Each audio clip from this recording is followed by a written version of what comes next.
Well, he's not in the car this morning. He's not in the office. He's on set, my friends. Johanse IODK. Listen, it's not a stunt double, you know. This is the man, you know. That's the man. Johanse, great to see you, my friend. Morning. I hear in person. In person. Oh, we give thanks for that, my friend. Let me get into today's discussion. You're suggesting today, walk like you drive. Could you elaborate? Because I'm trying to come to terms with this particular thought process here. All right, walk like you drive. So I'll give you a building block first. Mental health is the quality in which we think, we feel, and we behave. So just like any physical health, we don't have to be 100% healthy. We could actually be 90% healthy. So there's still some pathway to go. So same way with your mental health. It have little things that degrade our mental health. And when I was walking through Port of Spain, when walking on the pavement, let me ask you, what's the correct side to walk on when you're walking on the pavement?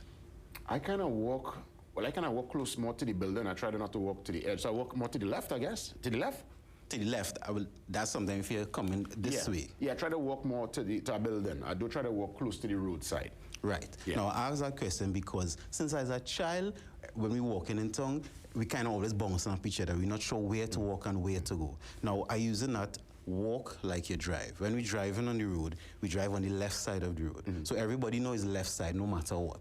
So if we walk in, if we decide to walk only on the left side, then it will have a certain order when we walk in the streets. Now that order, that simple thing, that contributes to our mental health. Because imagine you have order in the streets, and then you have order in your mind, and you have order also at home, at work, etc., etc. There should be some order. So I was actually thinking how to increase the quality of mental health in Trinidad and Tobago. And a simple thing like how we walk in the street could contribute positively to this. Interesting. And again, you know, we consider Trinidad and Tobago, there are certain areas that are obviously very congested. You consider Port of Spain, Chaguanas especially, San Fernando, High Street on a busy day.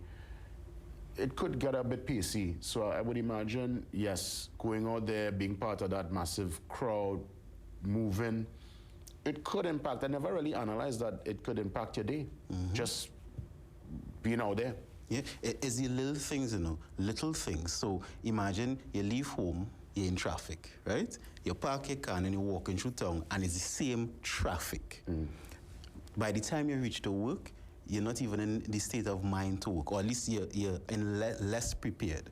Then I remember even as a child, I remember once in primary school, it was a Friday on Frederick Street, and I remember it was so hustle and bustle and crowded. I remember it being a bit traumatic for me because I had to push through, right? And it was me and two other partners from primary school. So I'm using that as an example because if we establish an order, then our lives and simple things will feel a little smoother. I'll give you an example. I remember I was in Washington, D.C. on the subway, right? And on the escalator, usually, right, everybody, in Trinidad, we just stand up wherever we want. Yeah, there's order on the escalators, if you're standing up, there's a lane, and then there's a lane if you want to walk. And I remember I just standing up anyhow, and I almost get trampled because that is social order and it's only the person who was with pull me back. Now I'm using that because everybody understood the order of things. So when you leave home and you're moving, you know how things going to happen.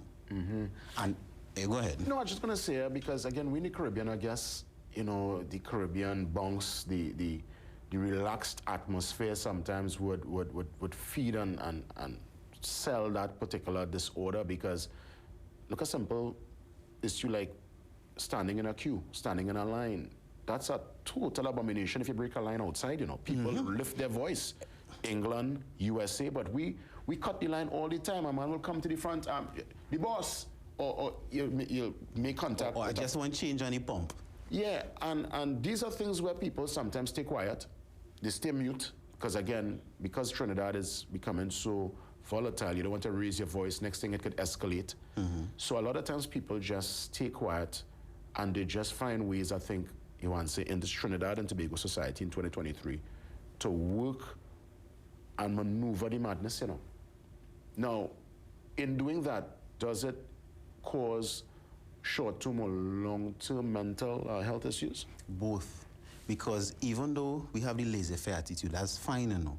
But if we all agree, even on a laissez-faire order, so everybody's strolling and walking, but we all walking on the left. If everybody's strolling and walking, and we all know, no matter even if you need change on the pump quick, that you have to go in the back of the line. And the people who establishments we in, us as citizens, we don't have to loud up nobody. And even if we are afraid of retaliation, if we're in a line, it's 10 of us, and one person speak up, and the man or the woman start to be irate, and all of us on the same head and the same order, that person will most likely pat down, you know, because it could become the social norm of order. Now, I'm saying something that could be 20 years, 10 years down the line, but we had to rebuild the country, you know. We had to rebuild because we're going and we're going and we're going and we're breaking down.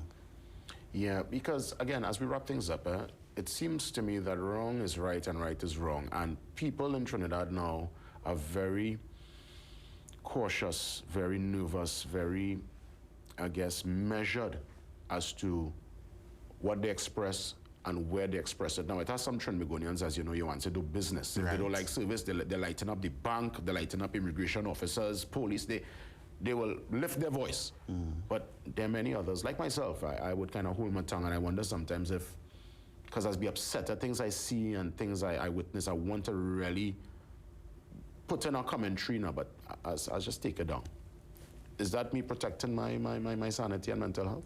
Should I lift my voice? Yeah, you should lift your voice. I ain't say you have to scream or cuss, but you should lift your voice, because when we keep it inside, it only causes us frustration, you know, and resentment. It's like in a relationship. When you keep things inside, eventually you start resenting the person. So imagine we walking around Trinidad and Tobago, and 75% of the citizens resent the country in itself.